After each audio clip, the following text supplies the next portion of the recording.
ഇനി വഹാബി പൗരോഹിത്യം അള്ളാഹുവിനെ പരിഹസിക്കുന്നത് കാണൂ.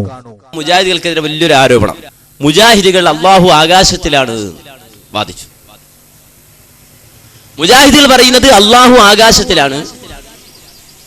മുജാഹിദുകൾ അള്ളക്ക് കൈയുണ്ട്, മുജാഹിദുകൾ അള്ളക്ക് കാലുണ്ട്, മുജാഹിദുകളുടെ അള്ളക്ക് അവയവങ്ങളുണ്ട്, അവന്റെ രണ്ട് കൈകളും വലതാണ്.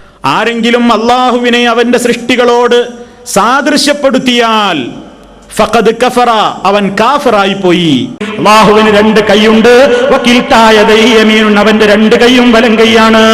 ഫഖദ് കഫറ, അവൻ കാഫിറായി പോയി. കുട്ടികൾ പന്തെറിയുന്നത് പോലെ അള്ളാഹു ഭൂമിയെ എറിഞ്ഞു കളയുന്നതാണ്.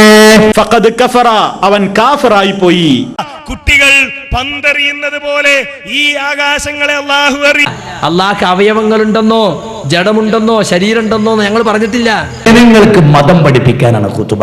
അപ്പൊ ചില ചോദ്യം എന്താ, പിന്നെ ബാങ്ക് മലയാളത്തിലായിക്കൂടെ, നിസ്കാരം മലയാളത്തിലായിക്കൂടെ?